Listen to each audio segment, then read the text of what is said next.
He slept on concrete, ate from trash, and ran in shoes held together with duct tape. No sponsors.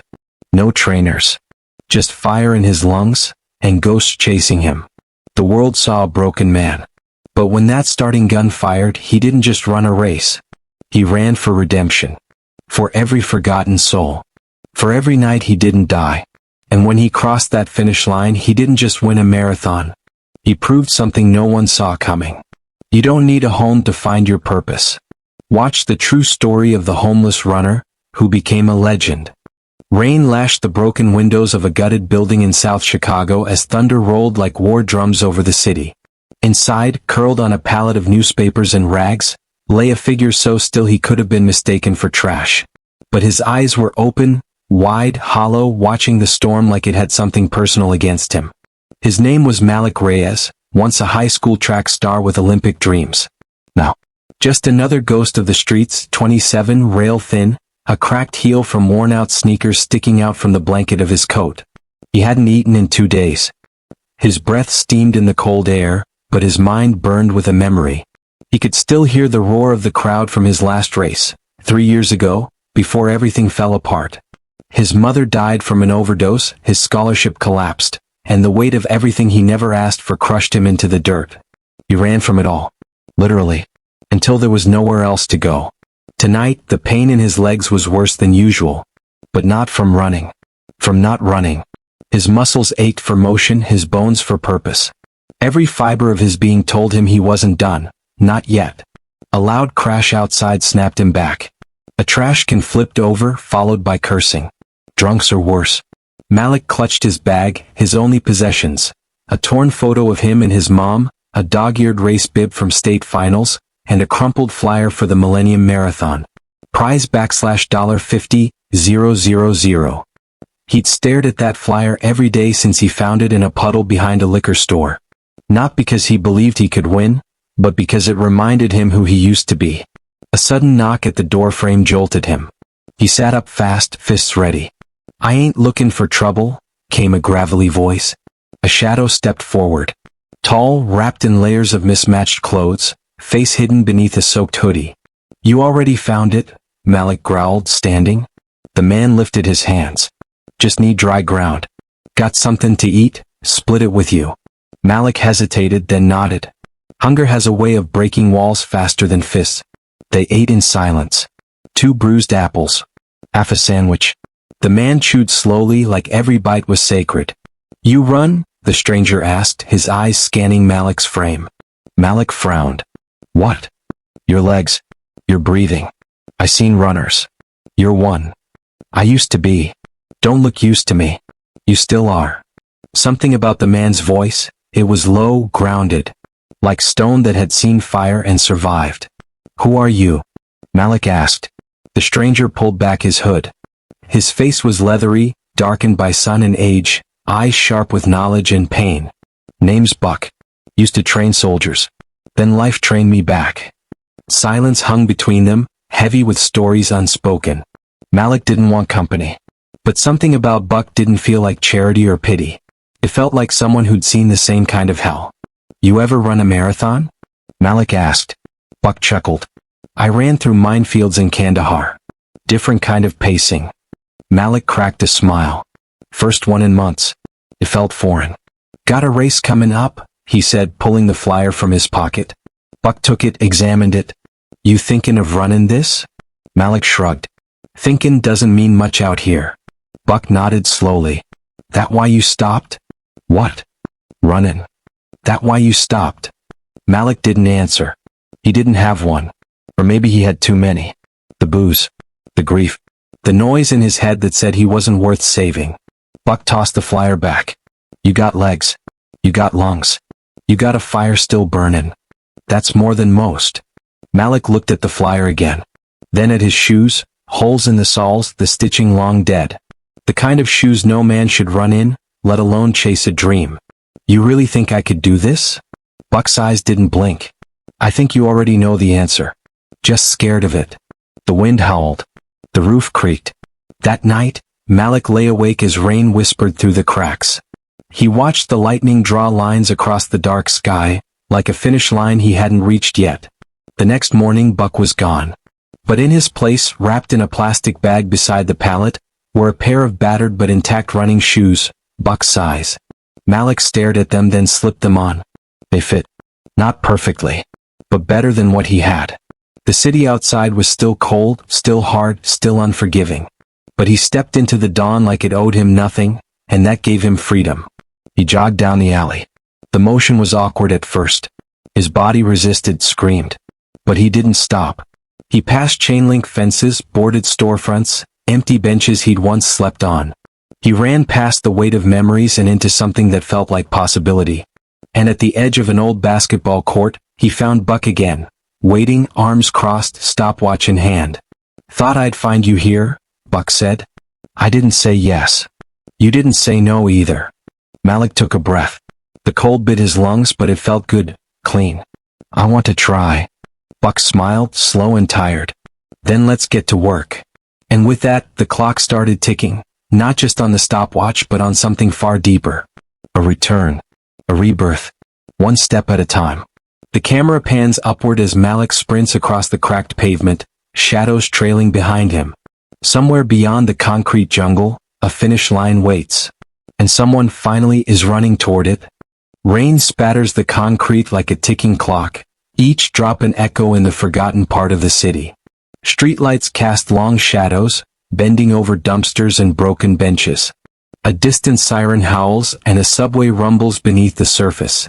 But here, in this alley behind a shuttered diner, time is still. Tyrell Moses lies curled beneath a blue tarp, his breath shallow, his arms wrapped around a duffel that's seen too many winters. His shoes, split, gaping, peek out from the plastic like the feet of a ghost. His beard is thick, unruly. His face, carved with the kind of lines life doesn't apologize for. A cat jumps down from a fire escape. It hisses, eyes meeting Tyrell's for a split second before scurrying into the dark. He doesn't flinch. He just closes his eyes tighter. Hey. Breakfast lines move in. Someone shouts from across the alley. Tyrell blinks. He sits up slowly, bones aching, muscles tight from the cold. He stands with a groan, slings the duffel over his back and limps toward the mission. Inside, the cafeteria smells of powdered eggs and burned toast. The fluorescent lights hum, washing everything in sterile blue. Volunteers wear smiles too wide to be real.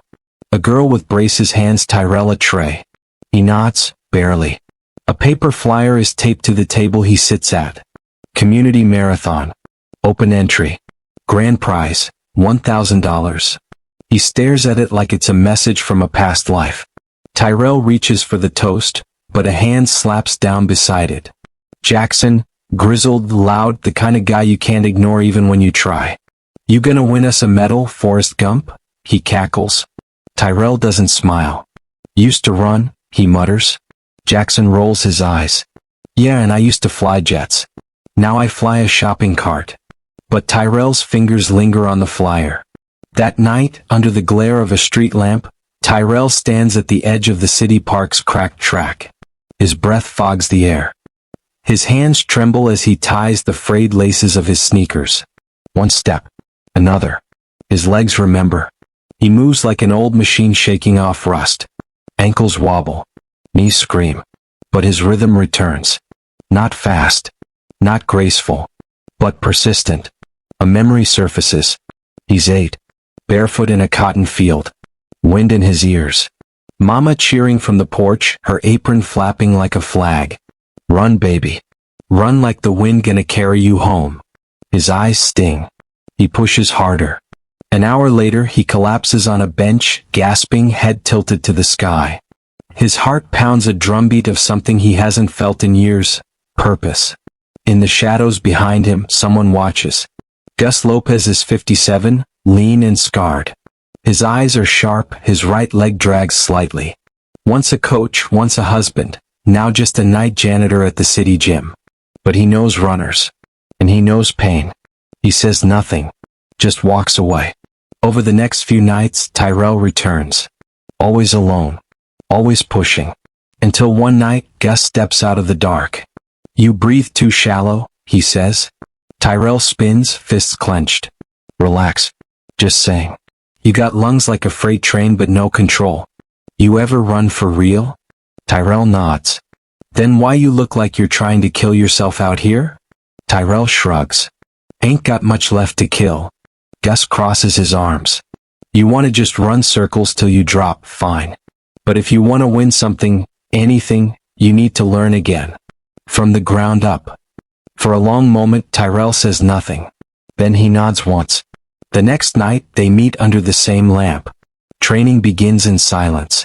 Gus corrects posture, adjusts breathing, forces stillness into Tyrell's chaos. He's relentless, old school. No gear, no mercy. Pain is information, Gus says. It's not the enemy. Tyrell runs. He coughs, pukes, curses. But he keeps showing up. He sleeps under bridges. Eats what he can steal or share. One night he wakes to a teenage boy rifling through his duffel. The kid runs. Tyrell doesn't chase. Just hugs the bag tighter and watches the sunrise. At mile 17 of a brutal training loop, his legs cramp. He falls hard. Blood on his palms. Gus jogs up, panting. You done? Tyrell grits his teeth. Not yet. Gus kneels. Ties Tyrell's laces tighter. Then get up. The next day, Tyrell walks into the community center and signs the marathon entry form. The woman behind the desk glances at his ID. You sure you're in the right place? He meets her eyes. I am now. She hesitates, then hands him a number bib. Outside, Tyrell stares at it. Numbers on paper. But they feel like armor. He walks back to the alley. Jackson's there, swaying with a bottle in hand. You really doing it? Tyrell nods. Jackson fishes something from his coat. A tiny, dented pendant. An angel with wings spread wide. My daughter gave me this. Said it'd keep me safe. I never listened. Maybe you will. Tyrell takes it. He says nothing. But his eyes say everything. He walks off into the dark. The city hums. The wind picks up. The race hasn't started. But the run, the real run, has already begun. Reporters swarmed, microphones like rifles aimed at his face. Tyrell blinked at the flashes, dazed, drenched in sweat and blood, the metal cool and foreign around his neck. No one asked his name before the race. Now they couldn't say it enough. Tyrell Moses, homeless man turned marathon hero. How'd you train with nothing? What pushed you through? He didn't answer at first. He just looked past them, toward the fence where Gus stood quietly, arms folded. Their eyes met. A single nod passed between them. Then Tyrell turned back to the crowd. I ran because I had to. That's all. He walked away before they could ask more. At the shelter, Jackson watched the news from a faded couch, chuckling to himself. Damn fool really did it, he muttered, raising a paper cup in salute. Run on, Moses. The medal wasn't gold. He hadn't placed first. But he'd placed, high enough to earn respect, headlines, and something more valuable than money. Opportunity. 3 days later, Tyrell stood in front of a group of kids in worn-out sneakers and oversized t-shirts at a rundown community center gym. They looked at him with cautious eyes. No one smiled yet. Gus leaned against the back wall, arms crossed. Tyrell stepped forward. I didn't come here to preach. I came here to run.